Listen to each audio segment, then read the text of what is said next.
본 오디오북은 원본 도서의 핵심 내용을 5%로 축약한 도서 정보입니다. 주식회사 부코스모스와 와미디어에서 제공하는 저작물로서 저작권법의 보호를 받습니다. 정식 인가 없이 무단 전제, 무단 복제 및 전송이 금지됨을 알려드립니다.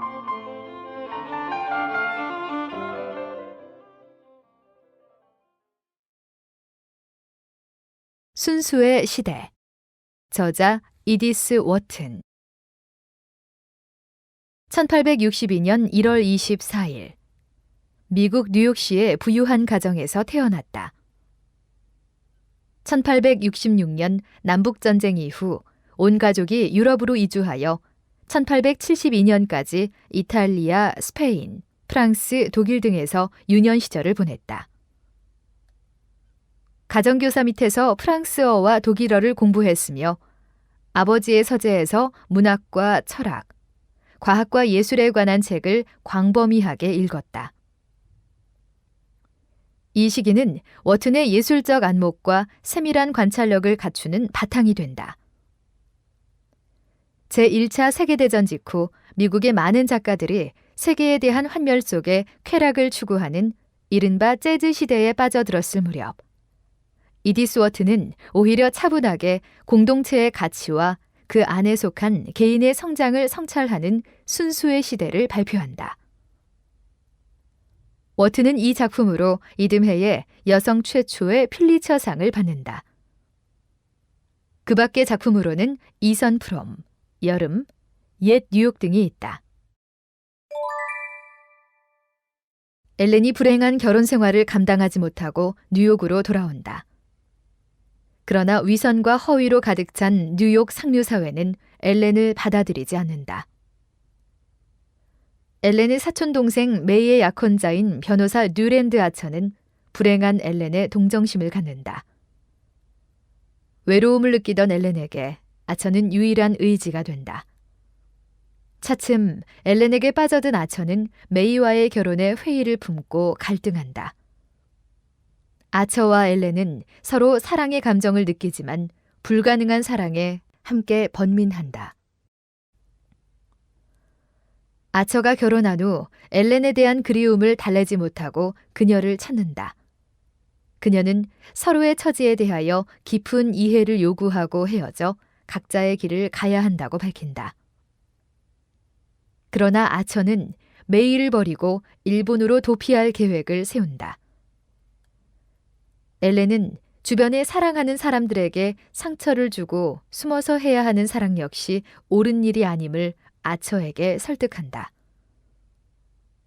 엘렌은 자신이 뉴욕에 남아있는 것은 서로에게 견디기 힘든 일임을 깨닫고 유럽으로 떠난다. 30년의 세월이 흐른 후 아처는 우연한 기회에 아들과 함께 파리로 여행을 떠난다. 엘렌의 아파트를 찾아간 아처.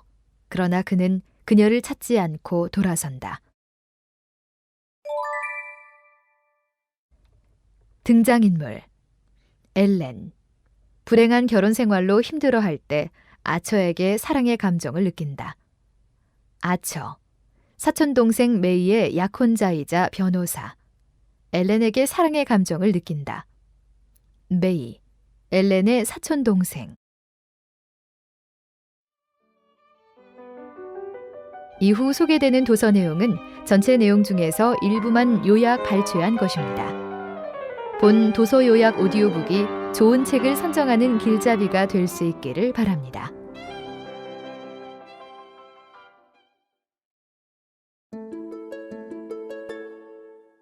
제1부 1870년대 초 1월의 어느 저녁 뉴욕 음악 아카데미에서 파우스트가 공연되고 있었다.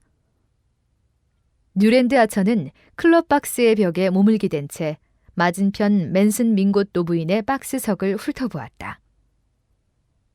민곳 부인은 엄청난 비만 때문에 오페라 극장 출입을 포기한 지 오래였지만 대신 가족들을 보냈다. 첫 줄에는 며느리 러벌 민곳 부인과 딸 웰랜드 부인이 있었다. 그 뒤에 흰옷을 입고 물방울 꽃을 든 메이 웰랜드가 무대 위의 연인들을 바라보고 있었다. 뉴랜드 아처는 그녀를 소유하고 있다는 짜릿한 감정을 느끼며 젊고 아름다운 처녀에게 눈길을 던졌다. 그의 머릿속은 막연하게 남아 신혼여행에 대한 몽상으로 가득했다. 메이 웰랜드가 그에게 호감을 내비친 것이 겨우 그날 오후였지만 그의 상상은 이미 약혼 반지와 약혼 키스, 그녀를 데리고 고풍스러운 유럽의 매력적인 풍경에 빠지는 장면들로 이어졌다. 그때 노부인의 박스석에 새로 나타난 인물에 대한 사람들의 비난에 가까운 수군거림이 들려왔다. 가녀린 몸집의 젊은 여자였다. 아처는 문제의 젊은 여자가 메이 웰랜드의 사촌언니, 가엾은 엘렌 올렌스카라는 것을 알았다. 아처는 그녀가 유럽에 살다가 하루 전에 불쑥 뉴욕에 나타났다는 것을 알고 있었다. 결혼에 실패한 그녀를 러벌 민곳이 데리고 왔다. 아처가 민곳 부인의 박스석에 다가가자 웰랜드 부인이 사익감과 악수하면서 말했다. 우리 조카 올렌스카 백작 부인 알지? 아처는 오페라가 끝난 뒤 보퍼트가의 저택에서 열리는 파티에 참석했다. 보퍼트가의 집은 뉴욕에서는 드물게 무도회장을 갖추고 있었다. 보퍼트는 영국 출신인데 미국에 온 뒤로 사업계의 주요 인물이 되었다. 하지만 그는 방탕했고 거칠고 전력이 의심스러웠다. 춤이 끝나자 아처와 메이는 약혼한 남녀로서 자연스럽게 온실로 들어갔다. 아처는 주변에 사람이 없는 것을 확인하고 살짝 키스했다. 사촌언니 엘렌한테 우리의 약혼을 알렸나요? 메이가 꿈속에서 말하듯이 물었다. 아니, 그럴 기회가 없었어. 내가 당신한테 언니에게 알려달라고 부탁했다고 말해야 해요. 언니는 우리 친척이고 지금 좀 예민하잖아요. 물론 얘기해야지. 아처는 자신이 불쌍한 엘렌 올렌스카의 평판에 드리운 그림자를 의식하고 있다는 사실을 절대로 메이에게 드러내지 않겠다고 생각했다. 다음 날부터 약혼 방문이 시작되었다. 뉴욕의 엄격한 규칙에 따라 웰랜드 부인을 방문한 후 함께 맨슨 민곳 노부인의 축복을 받으러 갔다. 다행히 올렌스카 백작 부인은 집에 없었다. 두 사람의 방문은 예상했던 대로 잘 흘러갔다. 사람들이 적절한 웃음과 감사로 응대하며 기분 좋은 분위기가 이어가고 있을 때 망토 차림의 올렌스카 백작 부인이 들어왔고 그 뒤로 뜻밖에도 보퍼트가 들어왔다. 민곳 부인은 보퍼트를 반갑게 맞았다. 아처가 집으로 돌아가기 위하여 현관을 나서다가 엘렌에게 말했다. 우리의 약혼을 마담한테 이야기하지 않았다고 메이에게 혼났습니다. 기회를 놓쳤거든요. 미소가 올렌스카 백작 부인의 눈에서 입으로 옮겨갔다. 그러자 얼굴이 더 젊어 보이면서 그가 소년 시절에 알던 갈색 머리의 대담한 소녀 엘렛 민곳의 모습이 드러났다. 물론 알아요. 그리고 정말 기뻐요. 그녀는 손을 내밀었다. 잘 가요. 그리고 나를 한번 만나러 와요. 그녀가 아처를 지그시 바라보면서 말했다. 다음 날 저녁, 아처 부인의 오랜 친구인 실러턴 잭슨 씨가 아처가로 저녁 식사를 하러 왔다. 아처 부인은 수줍은 성품이라 사교계와 거리를 두고 살았지만 그 안에서 벌어지는 일들을 알고 싶어 했다. 오래전에 남편을 잃은 아처 부인은 맨해튼 서부 28번가에서 아들 하나, 딸 하나와 살았다. 위층은 뉴랜드의 공간이고 두 여자는 좁은 아래층에서 복닥거리며 살았다. 모녀는 서로를 좋아했고 아들과 오빠를 소중히 여겼다. 아처는 그런 두 사람을 사랑했다. 연로한 잭슨 씨는 당연히 뉴욕의 소문거리가 된 엘렌 올렌스카의 이야기를 하고 싶어 했고 아처 부인과 동생 제인이도 이야기를 듣고 싶어 했다. 그들 셋은 이제 민곳 일족과 친척이 될 것을 밝힌 뉴랜드가 저녁 식탁에 나타나자 살짝 당황했다. 그들은 보퍼트의 이야기로 말문을 돌렸다. 보퍼트는 천박한 남자지요. 하지만 신사들과 어울리는 특권이 있으니까요. 오늘 오후에 엘렌이 온 뉴욕 사람들이 보는 앞에서 그 사람하고 같이 5번 대로를 산책하더군요. 아, 세상에. 아처 부인이 한숨을 쉬었다. 아처는 갑자기 따지고 싶어졌다. 엘렌이 눈길을 끄는 게 뭐가 어때서요? 무슨 잘못이라도 저질렀나요? 사람들 눈을 피해야 하게요. 엘렌은 운이 나빠서 결혼을 잘못했고 그래서 사람들 말 맞다나 불쌍한 엘렌이 되었어요. 하지만 그것 때문에 죄인이라도 된 것처럼 숨어 살아야 한다고는 생각하지 않아요.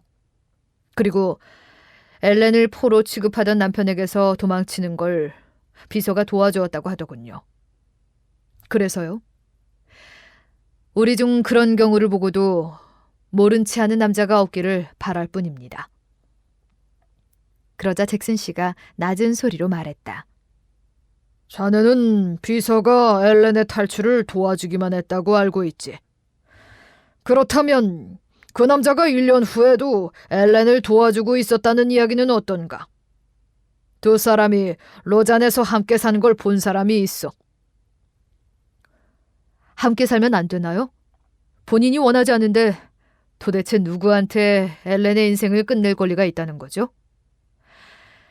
남편이 창녀들이랑 사는 걸 더 좋아하는데도 엘렌 나이의 젊은 여자를 산채로 매장시키려고 하는 이런 위선이 저는 지겹습니다. 그날 저녁, 잭슨 씨가 돌아간 후 아처는 결혼은 안전한 장막이 아니라 미지의 바다로 떠나는 항해라는 생각이 들었다. 메이의 순수한 눈망울의 영혼 속에 그가 즐거이 끼워줄 빛나는 감정이 있을 거라고 생각했다. 하지만 실망스럽게도 갑자기 그 솔직함과 순수함이 모두 인위적 산물일 뿐이라는 생각이 들었다. 그것은 메이의 어머니와 숙모들, 할머니들이 공모해서 교묘하게 만들어낸 창조물 같았다. 결혼을 앞둔 시기에는 그런 생각이 마음속을 떠다니게 마련이었지만 그것이 그렇게 불편하도록 끈질기고 선명한 것은 분명 올렌스카 백작 부인의 부적절한 등장 때문이었다. 망할 올렌스카. 그녀를 옹호한다는 것은 상당한 위험이 내포되어 있다는 것을 느꼈다. 러벌 민곳 부부는 정식 만찬 초대장을 돌렸다. 초대의 목적은 올렌스카 백작 부인을 소개하기 위해라고 적었다. 부부는 뉴욕 사교계의 거물들만 완벽하게 선별하여 초대했다. 그러나 48시간 후 믿을 수 없는 일이 벌어졌다. 선약이라는 변명도 없이 하나같이 초대를 받아들일 수 없음을 안타깝게 생각한다고만 쓰여 있었다. 충격이었다.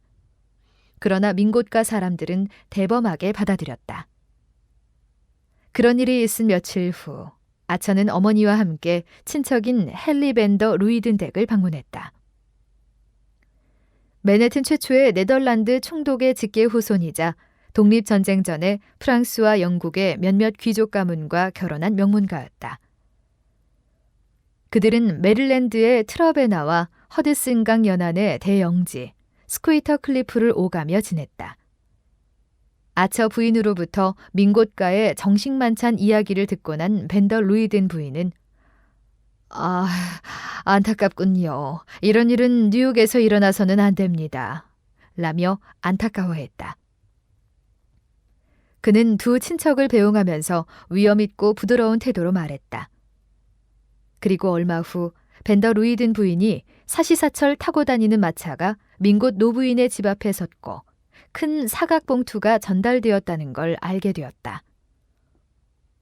그 봉투에는 밴더 루이든 부부가 다음 주에 친척 세인트 오스트리 공작을 소개하는 저녁 모임에 올렌스카 백작 부인을 청하는 초대장이 들어있었다.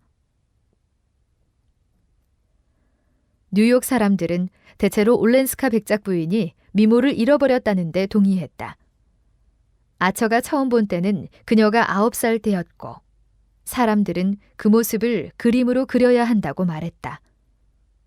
그녀가 양친을 모두 잃고 숙모 메도라 맨슨 손에 맡겨져 뉴욕으로 돌아왔을 때 사람들은 그 예쁜 아이, 어린 앨런 민곳을 사랑했다. 만찬 모임날 저녁 아처는 올렌스카 백작 부인이 벤더 루이든가의 응접실로 들어가는 모습을 보며 이런 사연들을 떠올렸다. 그녀는 뉴욕 사회에서 가장 엄격하게 선별된 이들이 모인 위압적인 만찬장으로 들어가고 있었다. 아처는 그녀의 미모에 대한 사람들의 평이 잘못되었음을 알았다. 그녀의 모습은 어릴 때의 밝은 모습은 사라졌지만 매우 세련되고 우아했으며 당당하고 통제된 모습이었다. 그날 저녁 식탁에서 젊은 여자는 올렌스카 백작 부인 뿐이었다. 저녁 식사가 끝난 후 남자들이 여자들에게 합류했을 때 공작은 올렌스카 백작 부인과 활기찬 담소를 나누었다. 부인이 한 신사와만 인사를 나누는 것은 뉴욕의 예법이 아니었다. 백작 부인은 여러 신사와 담소를 나눈 후 아처의 곁으로 왔다. 메이 이야기를 해주세요. 메이는 사랑스런 아이예요. 그 아이를 많이 사랑하나요? 남자가 여자를 사랑할 수 있을 만큼 사랑합니다. 아처가 얼굴을 붉혔다. 그렇다면 사랑에 한계가 있다는 말인가요? 한계가 있다고 해도 나는 아직 발견하지 못했습니다. 그녀는 환한 공감의 미소를 지었다. 정말 멋져요. 그녀의 입술이 떨리는 걸 보았다. 내일 5시 이후에 기다리고 있겠어요. 그녀는 그렇게 말하고 몸을 돌려 다른 신사와 담소를 시작했다. 돌연한 그녀의 말에 아처는 당황했다. 아처는 메이에게 올렌스카 백작 부인이 초대라기보다 명령했다는 사실을 말하려 했지만 어색해질까봐 말하지 않았다. 엘렌에게 친절을 베푸는 것이 메이의 특별한 소망이란 것을 알았기에 원한다면 말하지 않고도 사촌 언니를 찾아갈 자유가 있다고 느꼈다. 마담 올렌스카 집 문 앞에서 가장 강력하게 느낀 감정은 호기심이었다. 자신을 오라고 했을 때 그녀의 어조가 못내 의아했다. 그녀가 보기만큼 단순한 사람은 아닌 것 같았다. 그녀는 외출 중이었다. 아처는 벽난로 앞에서 기다렸다. 저물녘에 이런 자신의 모습을 보면 그녀는 뭐라고 생각할지 궁금했다. 얼마 후 말발굽 소리가 울렸다. 가로등 불빛 아래 보퍼트의 영국식 마차가 보였다. 그녀는 응접실에 아처가 있는 것을 보고도 놀라지 않았다. 놀라움이란 그녀에게서 가장 멀리 떨어진 감정 같았다. 그녀는 두 팔을 머리 뒤에 대고 등받이에 기댄 뒤 살짝 감긴 듯한 눈으로 벽난로 불을 들여다보았다. 혹시 시간을 잊었나 했습니다. 보퍼트하고 아주 재밌었던 모양이네요. 질투심이 솟구쳤다. 그녀는 재미있다는 표정을 지었다. 오래 기다렸어요? 보퍼트 씨와 집을 보러 다녔어요. 왜 사람들은 변두리에 사는 걸 싫어하는지 모르겠어요. 조용하고 점잖은 동네인데. 그녀는 뉴욕이 얼마나 강력한 엔진인지 또 어떻게 그녀를 박살내려 했는지 모르고 있는 것 같았다. 러벌 민곳가의 저녁 모임이 막판에 이르러 온갖 잡동사니 인사를 긁어 모아 떼어졌다는 사실을 통해서 그녀 자신이 얼마나 아슬아슬하게 위기를 모면했는지 깨달았어야 했다. 아처 씨는 나를 도와주셔야 해요. 내가 알아야 할 것들을 일러줄 사람. 너무 오랫동안 봐서 보고도 모르게 된 것들을 다시 보게 해줄 사람은 당신뿐이에요. 그의 혀끝에 보퍼트와 같이 마차를 타고 다니지 말아요. 라는 말이 맴돌았지만 그녀의 분위기에 매혹되어서 하지 못하였다. 진실을 알고 싶어하는 분이 없나 봐요. 정말로 외로운 건 내 곁에 있는 다정한 분들이 모두 내게 거짓 신용을 하라는 말밖에 하지 않는다는 거예요. 흐느낌 속에 그녀의 가는 어깨가 떨렸다. 엘렌, 그러지 말아요. 아처는 그녀의 어깨를 안고 위로했다. 뉴욕에서는 울지도 않나요? 아처는 자신이 엘렌이라고 불렀다는 사실이 또렷이 뇌리에 새겨졌다. 그것도 2번이나. 아처는 집을 나왔다. 뉴욕은 거대하고 긴박하게 다가왔다. 메이 웰랜드는 그 안에서 가장 사랑스런 처녀였다. 그는 그날치의 은방울꽃을 보내려고 꽃집에 들렸다. 노란 장미다발이 눈에 띄어 메이에게 보낼까 했지만 어울릴 것 같지 않았다. 대신 장미를 올렌스카 백작 부인에게 보냈다. 그리고 돌아서는 순간 봉투 안에 넣었던 명함을 도로 꺼냈다. 2주일 정도가 지난 뒤 아처는 회사 대표의 호출을 받았다. 노신사 레터블레어 씨는 당혹스런 표정이었다. 올렌스카 백작 부인의 이혼 소송건이 접수되었는데 민곳가의 사람들이 다 변호사로 아처를 천거하였다는 것이다. 아처는 순간적으로 부하가 났다. 메이의 아름다운 얼굴과 밝은 품성 때문에 민곳가의 압력을 참아오던 터인데 폭발한 것이다. 왜 그 역할을 해야 하는지 분개했다. 모두가 만류하는데도 백작 부인이 뜻을 굽히지 않고 법정에서 해결하겠다고 주장하고 있다네. 아무래도 다시 결혼할 의사가 있는 것처럼 보여. 본인은 아니라고 하지만. 아처는 잠시 생각에 잠긴 후 레터플레어 씨에게 마담 올렌스카를 만나겠다고 말했다. 마담 올렌스카의 응접실에 보퍼트의 외투가 걸려있는 것을 보고 화가 치밀어 돌아가려다 참았다. 조용히 둘이서만 만나자는 말을 하지 않은 것이 자신의 탓인 줄 알았기에 참은 것이다. 응접실 소파에 반쯤 누운 채 보퍼트와 대화하던 올렌스카 백작 부인이 손을 내밀어 아처를 맞이했다. 그녀가 손등에 키스해 주길 바란다는 느낌을 받았다. 주말에 볼티모어와 필라델피아로 같이 떠납시다. 별씨를 잡아놓았답니다. 피아노도 있고 사람들이 밤새 노래해 줄 겁니다.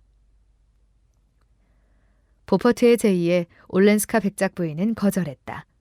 그녀는 아처와 할 이야기가 있다며 보퍼트를 보냈다. 아처는 승리감을 느꼈다.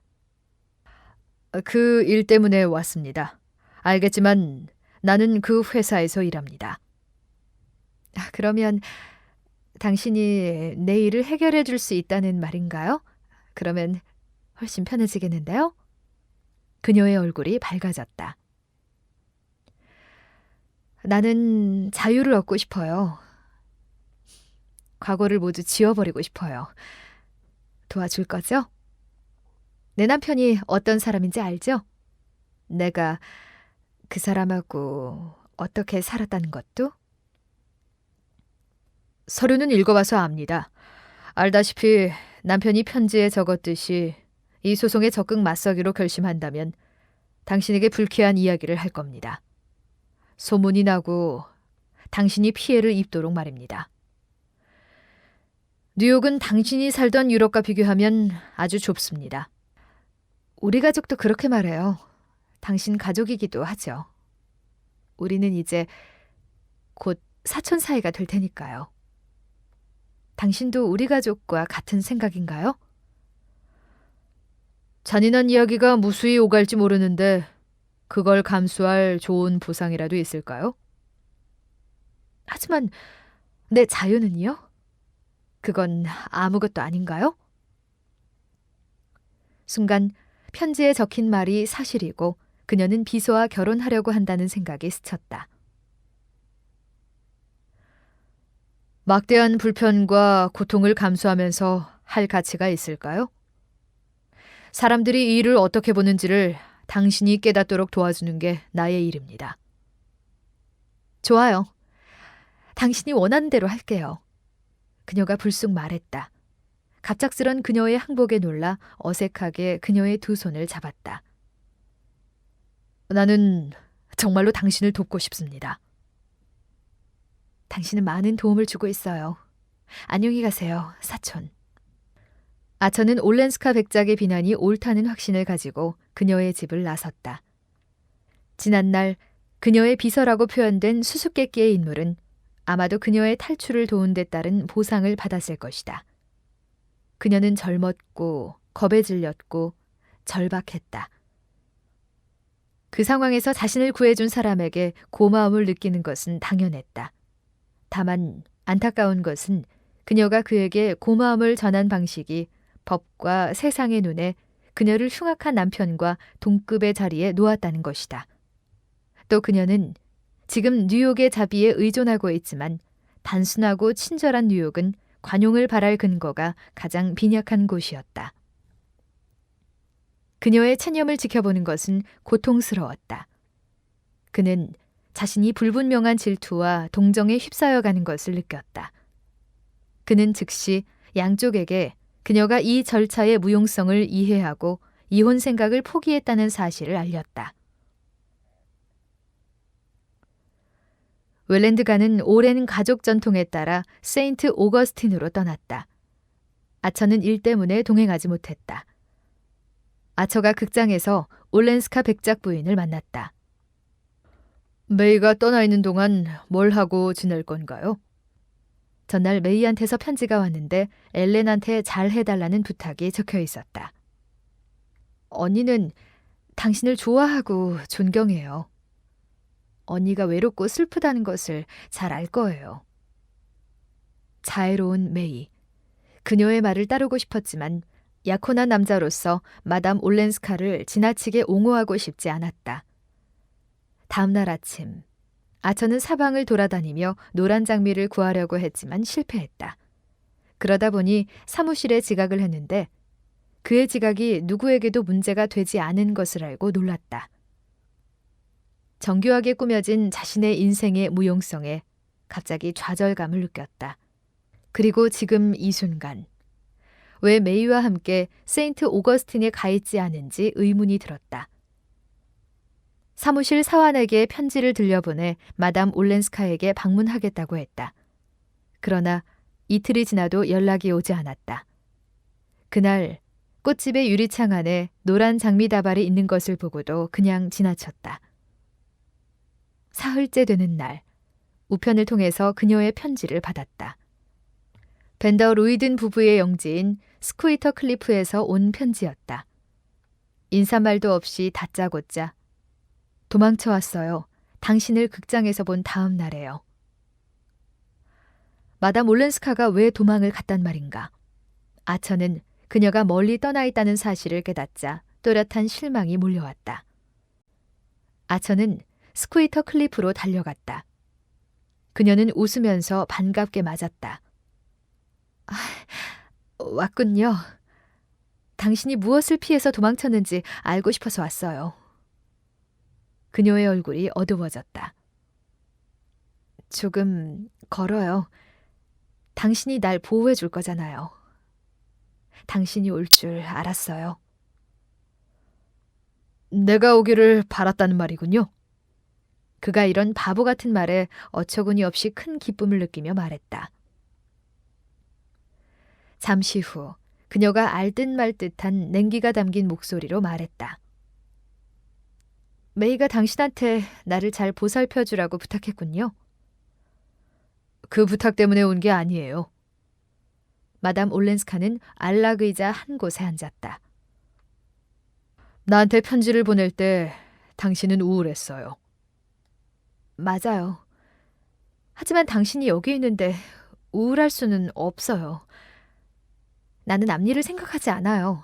기쁠 때는 그 순간만 생각해요. 그 말은 유혹처럼 조용히 아처에게 다가왔다. 뉴욕으로 돌아온 2, 3일이 아주 힘들게 지나갔다. 나흘째 되는 날 올렌스카 백작 부인으로부터 편지가 왔다. 내일 늦지막이 와요. 당신한테 설명할게요. 엘렌. 편지에 적힌 글은 그게 전부였다. 그는 들뜬 상태에서 그녀의 편지를 여러 번 읽으며 밤을 지새웠다. 거기에 답을 하는 방법은 몇 가지가 있었고 그는 각각의 방법을 꼼꼼히 생각해 보았다.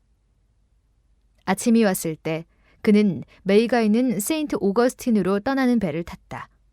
아처는 웰랜드 부인에게 결혼 날짜를 앞당겨달라고 부탁할 생각이었다.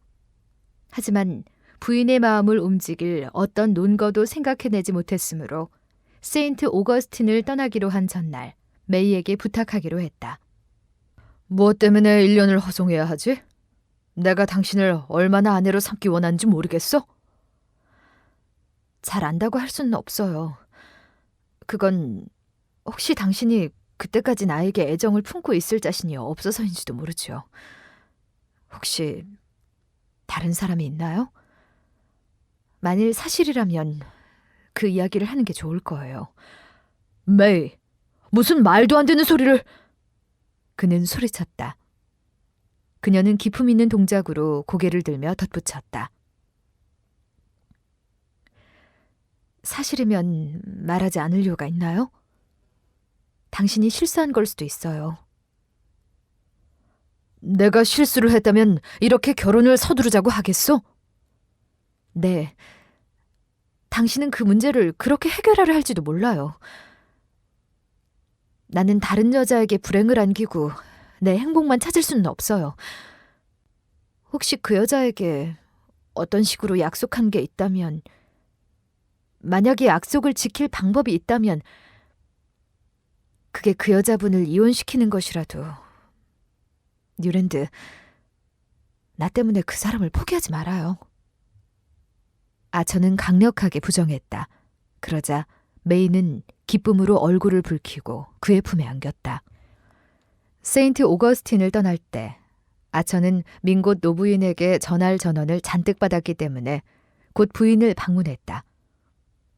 부인은 올렌스카 백작 부인을 설득해서 이혼을 포기시켜준 것에 감사를 표했다. 내 자손 가운데 나를 닮은 건 엘렌뿐이야. 그런데 자네는 왜 엘렌이랑 결혼하지 않았지? 아처가 웃었다.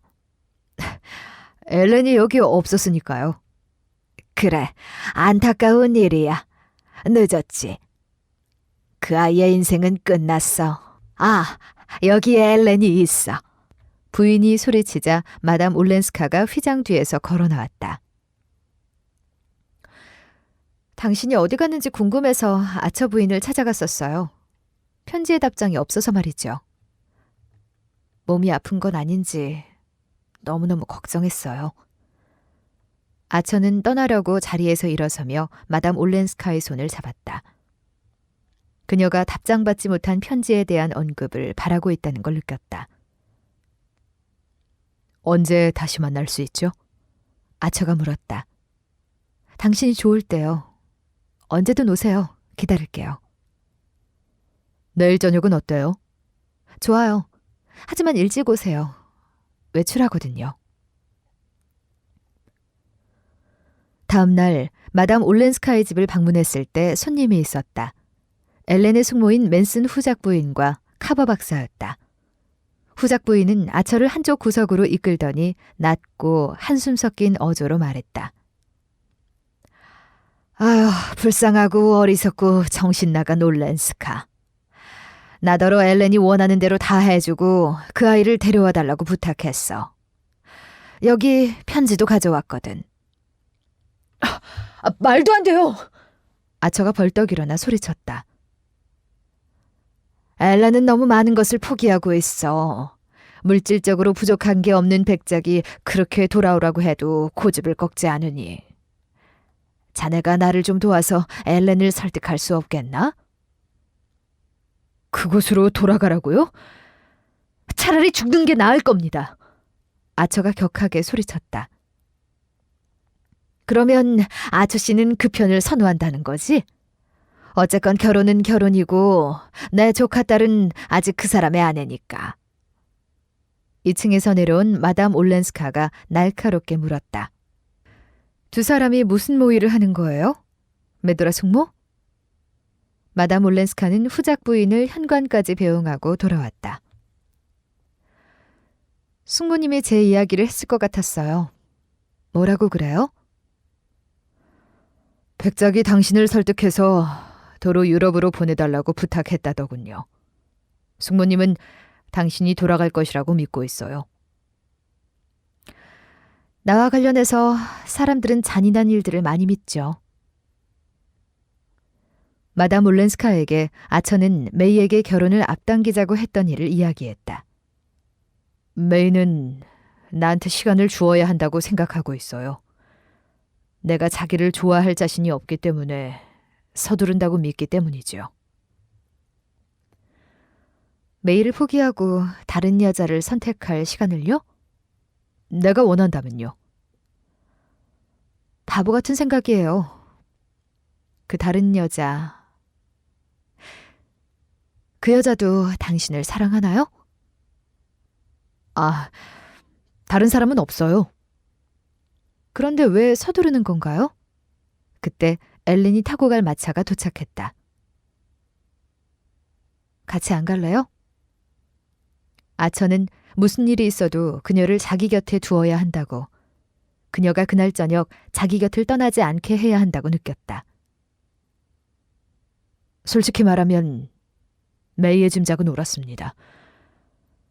저에게 다른 여자가 있어요. 엘렌 올렌스카는 대답도 하지 않고 움직이지도 않았다. 잠시 후 그는 그녀 옆에 앉아서 그녀의 손을 잡았다. 그녀는 깜짝 놀라서 그에게서 몸을 떼고 저편으로 갔다. 나한테서 사랑을 구하지 말아요. 그랬던 사람이 너무 많아요. 그녀가 얼굴을 찌푸렸다. 그것은 그녀가 아처에게 할 수 있는 가장 가혹한 비난이었다. 나는 당신한테 사랑을 구하지 않습니다. 앞으로도 그럴 거고요. 하지만 만약 상황이 허락했다면 내가 결혼했을 사람은 당신입니다. 그가 말했다. 상황이 허락했다면이라고요? 하지만 상황을 불가능하게 만든 건 당신이잖아요. 그녀는 울음이 차오른 아이처럼 입술을 떨면서 소리쳤다. 이혼을 포기하게 만든 건 당신이잖아요. 가족의 추문에 휘말리지 않게 하라고요. 메이를 위해서, 당신을 위해서 하라는 대로 했어요. 내가 그런 결정을 내린 게 당신 때문이라는 걸 전혀 숨기지 않았는데. 그녀는 소파에 쓰러졌다. 적어도 나는 당신을 사랑했어요. 그가 말했다. 그녀의 울음소리가 그치지 않았다. 엘렌, 울지 말아요. 돌이킬 수 없는 일은 하나도 벌어지지 않았어요. 나는 아직 자유롭고 당신도 자유를 얻을 거예요. 그는 그녀를 안고 젖은 꽃 같은 그녀의 얼굴에 입술을 댔다. 그녀도 그의 키스에 응답했다. 잠시 후 그의 품에 안겨있던 몸이 뻣뻣해지더니 그를 옆으로 밀고 일어섰다. 달라지지 않아요. 그러면 안 돼요. 당신은 메이하고 약혼했고 나는 결혼한 여자예요. 우리 사이에 이런 일이 있고 난 뒤에도 내가 메이하고 결혼하는 게 상상이 됩니까? 그의 표정이 결연하게 바뀌었다. 당신이 그렇게 말하는 건 그게 진심이어서가 아니라 지금 이 순간 그렇게 말하는 게 가장 쉽기 때문이에요. 사실 우리는 각자가 이미 결정한 것 이외에 다른 일을 하기에는 너무 늦었어요. 그가 갑자기 무릎을 꿇고 그녀의 구두에 입을 맞추었다. 그녀가 허리를 굽혀 그의 어깨에 두 손을 얹고는 너무 그윽해서 그가 꼼짝도 할 수 없는 눈길로 그를 내려다보았다. 당신이 지금껏 한 일들을 거스르지 말아요. 내가 이제 와서 다른 생각을 할 수는 없어요. 나는 당신을 포기해야만 당신을 사랑할 수 있어요.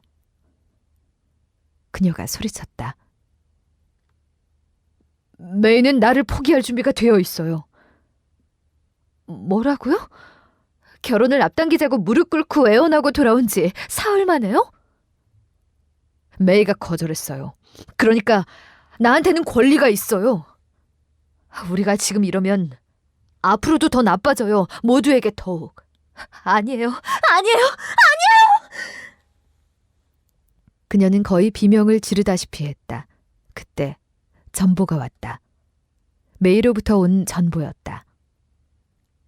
마담 올렌스카가 미소를 짓고 노란 봉투를 받아들었다. 그리고 봉투를 개봉하고 램프 앞으로 갔다.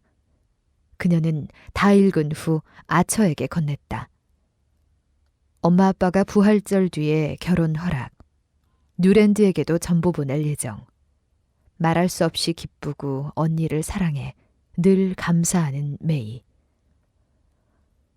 30분 뒤 아처가 자기 집 현관문을 여니 똑같은 봉투가 우편물과 함께 놓여 있었다. 아처는 노란 종이를 구겼다. 그렇게 하면 거기 담긴 소식을 무효로 만들 수 있기라도 하다는 듯이.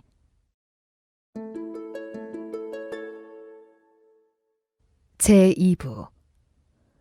뉴랜드 아차 부부는 친구들에게 보낸 편지에서 뭉뚱그린 표현으로 더없이 행복했다고 말한 석 달 동안의 신혼여행을 마치고 집으로 돌아왔다. 결혼에 대한 아처의 생각은 전통에 순응하고 다른 친구들이 아내를 대하듯 메이를 대하는 것이 그가 메인되었던 총각 시절 철없이 품었던 이론을 실천해 보는 것보다 덜 피곤했다. 자신이 자유롭지 않다는 생각을 전혀 하지 않는 아내를 해방시키려고 하는 일은 무용한 일이었다. 신혼여행 동안 두 사람의 발걸음이 약간씩 어긋났다고 해도 익숙한 환경으로 돌아온 뒤에는 다시 조화가 회복되었다. 그녀는 그가 기대한 모든 것을 충족시켜 주었다. 뉴욕에서 손꼽힐 만큼 아름답고 인기 있는 젊은 여자의 남편으로 사는 것은 두말할 나위 없이 뿌듯한 일이었다.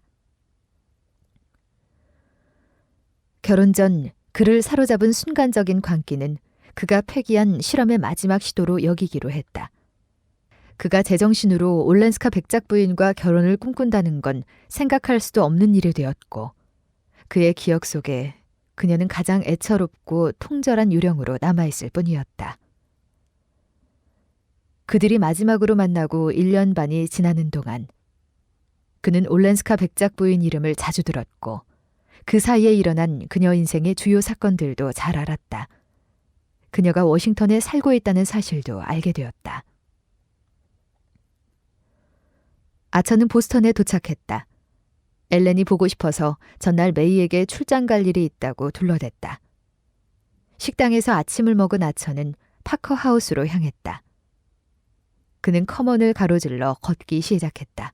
그리고 나무 아래 첫 번째 벤치에 그녀가 앉아 있는 것을 보았다. 그녀가 놀란 표정을 지었다. 일 때문에 여기 왔습니다. 나도 일 때문에 왔어요. 나는 상당한 액수의 돈을 돌려받지 않겠다고 했어요. 내 소유였던 돈을요. 그래서 여기 나와서 다시 생각해보는 건가요? 그냥 바람 쐬러 왔어요. 호텔은 답답해요. 나는 오후 기차로 포츠머스로 돌아가요. 당신은 변하지 않았네요? 아처는 그녀를 만나기 전까지는 변해 있었다고 말하려다 참았다. 대신 증기선을 타고 바닷가로 옮기자고 제의했다. 내가 여기 온 일이란 당신을 찾는 거였어요. 당신이 보고 싶어 참을 수 없었습니다. 마침내 아처는 사실을 고백했다. 그녀는 당황스러운 표정을 지었다. 배 의자에 나란히 앉고 보니 두 사람은 서로에게 할 말이 없었다. 아니, 그보다는 그들의 할 말은 이렇게 세상 바깥에 떨어져 나온 축복된 침묵 속에서 가장 잘 전달되었다. 배에서 내려 둘만의 시간을 기대하고 들어간 여관의 썰렁한 식당에는 젊은 남녀들이 시끄러운 파티를 벌이고 있었다. 둘은 식당을 피해 방을 하나 얻었다. 방에는 바다가 보이는 긴 베란다가 있었다. 사람들의 눈을 피하는 남녀에게 이보다 더 꾸밈없는 공간은 없었다. 아처는 맞은편에 앉은 마담 올렌스카의 얼굴에 희미하지만 즐거운 미소가 떠오른 것을 보고 그녀가 안심하고 있다는 걸 확신했다. 그때 그녀가 입을 열었다. 나는 당신한테 아주 솔직하고 싶어요. 그리고 나한테도요. 당신은 나한테 큰 영향을 미쳤어요. 아처가 말을 잘랐다. 그러면 당신이 내게 미친 영향은 어떤 것 같은가요? 그녀의 얼굴이 창백해졌다. 당신한테요? 그래요. 내가 당신에게 미친 영향보다 당신이 내게 미친 영향이 더 크니까요. 내가 어떤 여자랑 결혼한 것은 다른 여자가 그렇게 하라고 말했기 때문입니다. 그런 말 하지 말아요. 나는 견디고 있으니까. 그녀의 눈에 눈물이 가득했다. 당신도, 지금까지 당신도 내내? 그에 대한 대답으로 그녀의 두 눈에서 눈물이 넘쳐 흘러내렸다. 그에게 허무감이 밀어닥쳤다. 두 사람은 지금 세상에서 안전하게 격리된 채 서로의 곁에 있었다. 그렇지만 서로 지구 반대편에 있다 해도 무방할 별개의 운명에 묶여 있었다. 그녀는 더없이 또렷한 눈을 들어 그를 바라보았다. 약속할게요, 엘렌. 당신이 변하지 않는 한 가지 않는다고요. 우리가 이렇게 똑바로 볼 수 있는 한은요. 당신에게 너무 가혹한 인생이에요. 하지만 당신 인생의 일부가 된다면 상관없어요. 그리고 내 인생이 당신 인생의 일부가 되고? 그녀는 슬픔에 휩싸였다. 그게 전부인가요? 우리 두 사람에게? 아처가 말했다. 그러면 그게 전부 아닌가요? 마담 올렌스카를 만나고 돌아온 아처는 또다시 워싱턴에 갈 계획을 세우고 워싱턴에서 소송이 시작되기만 기다렸다. 하지만 소송은 미루어졌다. 어찌되었든 아처는 다음 날 떠나기로 결심을 굳혔다. 메이가 알 리도 없었고 더 이상 마담 올렌스카와의 만남을 미룰 수 없었다. 그녀가 그리웠고 해야 할 말도 너무 많았다. 다음 날 출근을 했을 레터블레어 씨가 심란한 얼굴로 있었다. 보퍼트가 파산한 것이었다.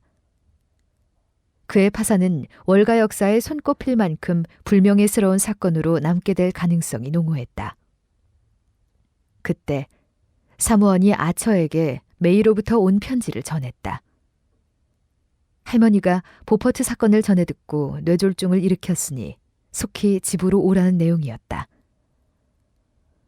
그러나 할머니는 크게 걱정할 상태는 아니었고 엘렌에게 전보를 치라고 덧붙이고 있었다. 할머니의 상태를 알리기 위해 심부름꾼이 모두 나가고 없었기에 아처가 대신에 전신 사무소로 달려갔다. 마담 올렌스카에게 전보를 친 지 24시간 만에 다음 날 저녁 워싱턴에서 도착한다는 답신이 왔다. 아처는 자신이 마중 가겠다고 나섰다. 그의 가슴이 쿵쾅쿵쾅 뛰었다. 마침내 마담 올렌스카가 도착했다. 둘은 함께 메이의 마차에 올랐다. 내가 나올 줄 몰랐죠?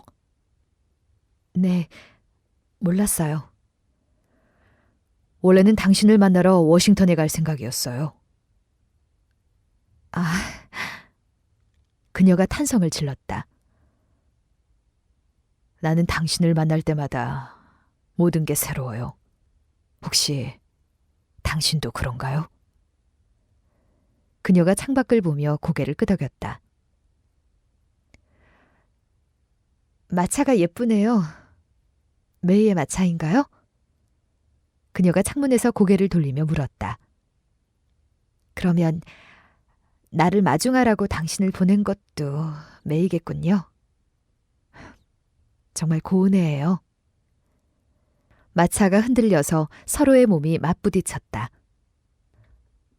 우리가 함께이면서도 함께가 아닌 이런 식이 영원할 수 없다는 걸 알겠죠? 오늘 마중 나온 것은 잘못이에요. 그러더니 그녀는 몸을 돌려 그를 끌어안고 그의 입술에 자기 입술을 포겠다. 나는 당신 곁에 이렇게 차분히 앉아 있을 수 있어요. 내 마음에 있는 다른 환상이 실현되기를 기다리면서요. 아처가 말했다. 그러자 그녀가 속삭이듯 물었다. 다른 환상이 실현되기를 바란다는 게 무슨 뜻이죠? 결국 그렇게 된다는 거 당신도 알지 않아요? 우리가 함께 살게 된다는 거요? 정말로 훌륭한 장소를 골라서 그런 말을 하는군요. 그녀는 차가운 웃음을 터뜨렸다. 내 아내의 마찰아서? 그럼 내려서 걸어요. 그녀는 다시 웃었다. 걷지 않겠어요. 할머니 댁에 빨리 가야 하고 당신하고 나는 나란히 앉아서 환상이 아닌 현실을 보게 될 거예요. 나에게 유일한 현실은 이거예요. 그렇다면 내가 당신의 정부로 살아가야 한다는 건가요? 당신의 아내는 될 수 없으니? 그녀의 물음에 그는 당황했다. 나는 당신하고 그런 범주들이 존재하지 않는 세계로 달아나고 싶어요. 우리에게 전부가 될 수 있는 곳 말이에요. 그녀는 깊은 한숨을 내쉬더니 다시 웃었다. 맙소사. 그 나라가 어딘가요? 가봤어요? 나는 그 나라를 찾으려 했던 사람들을 많이 알아요. 그러나 그 사람들은 한결같이 노변역에서 내리는 실수를 저질렀어요. 자신들이 떠나온 곳과 조금도 다르지 않고 더 협소하고 더 음침하고 문란한 곳들로요. 마차는 42번가를 지났다. 그러면 당신은 우리를 어떻게 계획하고 있는 겁니까? 아처가 물었다. 우리 일이요? 이제 우리는 없어요. 우리는 서로에게 떨어져 있어야 가까워질 수 있어요. 그렇지 않으면 우리는 우리를 믿는 사람들을 속이고 행복을 찾으려는 엘렌 올렌스카의 사촌 제부 뉴랜드 아처와 아처의 사촌 처형 엘렌 올렌스카가 될 뿐이에요. 순간 그가 갑자기 마차를 세우고 뛰어내렸다. 엿새인가 이래인가가 지났지만 아처는 마담 올렌스카의 소식을 듣지 못하고 있었다. 엄중히 경호되는 캐서린 노부인의 침대맡에서 그녀를 만나는 것은 불가능했다. 그러던 어느 날 메이가 맨슨 민곳 부인이 보고 싶어 한다고 즐거운 기색으로 그 소식을 전했다. 그녀는 캐서린 노부인이 자기 남편을 인정해 주는 걸 기뻐했다. 부인은 침대에 누워 있었다. 내 꼴이 흉하지. 여전히 아름다우십니다. 하지만 엘렌만큼 아름답지는 않아. 지난번 데리고 오던 날 그 아이가 그렇게 아름다웠어? 네가 그렇다고 말해서 그 애가 너를 길에다 내려놓은 거야? 부인은 고개를 젖히고 웃었다.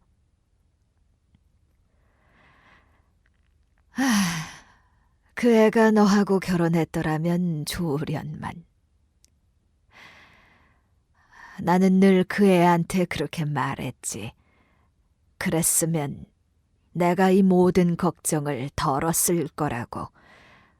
하지만 누가 할미의 걱정을 덜어줄 생각을 하겠어. 아처는 병 때문에 부인의 정신이 흐려진 건 아닌가 싶었다. 하지만 이제 결정됐어. 엘렌은 내 곁에 있을 거야. 식구들이 뭐라고 하건. 부인의 이야기를 듣는 동안 아처의 혈관이 뜨거워졌다. 하지만 고통을 느껴야 하는지 기쁨을 느껴야 하는지 알 수 없었다. 1시간 전 민곳 부인 집에 초인종을 울릴 때까지만 해도 아처는 자기 앞에 놓인 길은 아주 선명하다고 생각했다. 마담 올렌스카와 단둘이 그녀가 원한다면 더 멀리 어디까지라도 갈 생각이었다. 그의 공상은 일본으로 기울었다. 어쨌거나 그녀는 어딜 가건 그가 따라간다는 걸 알 것이다. 메이에게는 편지를 남겨 이별을 통보하고 일체의 다른 가능성을 차단할 생각이었다. 다음 날 메트로폴리탄 박물관에서 마담 올렌스카를 만났다. 나는 이런 식으로 당신을 몰래 만나는 일은 원하지 않는다고 지난번 말했습니다. 이건 나쁜 일이에요. 그녀의 속눈썹으로 눈물이 흘러 베일망에 맺혔다. 돌이킬 수 없는 잘못을 저지르는 위험이요. 우리 제발 다른 사람들처럼 두지 말아요. 그녀가 하소연했다. 나는 다른 사람들과 다르지 않습니다. 나는 그들하고 똑같은 욕망과 똑같은 열망에 시달리고 있어요. 그러면 내가 일단 당신한테 갔다가 집으로 돌아갈까요? 그게 무슨 뜻이죠? 남편한테 가는 거요. 내가 그러라고 대답할 것 같은가요? 내가 당신하고 같이 떠나자고 했잖아요. 그녀는 고통스럽게 그를 바라보았다. 여기에 살면서 친절을 베푸는 사람들의 삶을 망치자고요? 내가 새 삶을 살도록 도와준 사람들을요? 어쨌건 우리는 우리만의 삶이 있어요. 불가능한 걸 시도하는 건 소용없어요. 그는 그녀의 창백해진 얼굴에 깊은 내면의 빛이 차오르는 것을 보았다. 경외감에 심장이 쿵쿵 뛰었다. 사랑이 이렇게 눈에 보이는 일을 이전까지 겪은 적이 없는 것 같았다. 늦겠어요. 이만 안녕히. 아니요. 더 이상 따라오지 말아요. 다음 날 아처는 메이에게 모든 것을 밝히고자 했다. 당신한테 할 말이 있어. 나 자신에 대해서. 마담 올렌스카와 나는... 메이가 손을 들어 말을 막았다. 오늘 밤 우리가 왜 언니 이야기를 해야 하죠?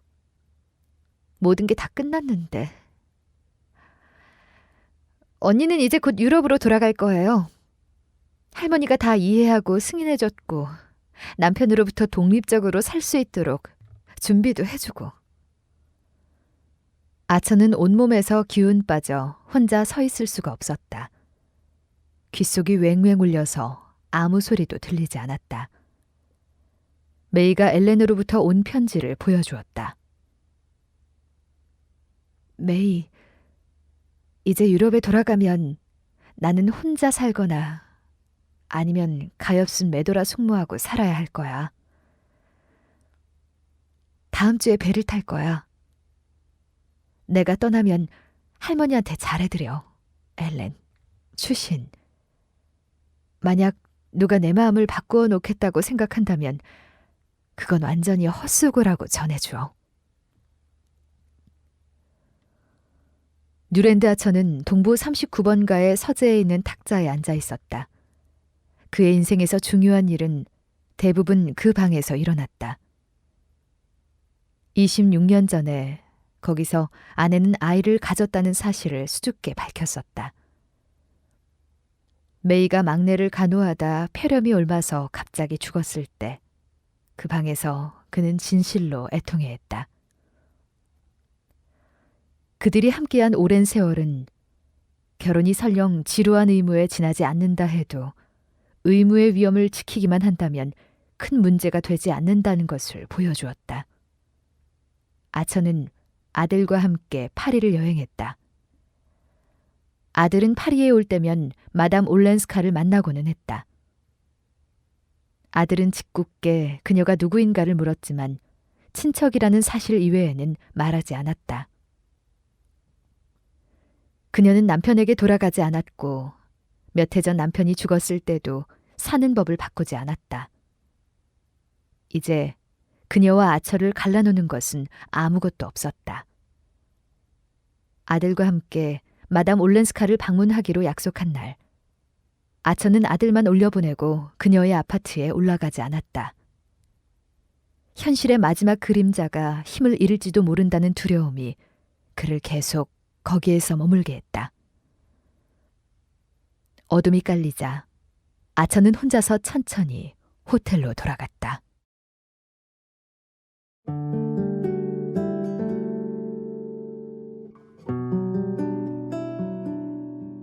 지금까지 이디스 워튼의 순수의 시대를 낭독해드렸습니다. 출판 북코스모스, 낭독 임승미, 제작의 주식회사 와미디어였습니다.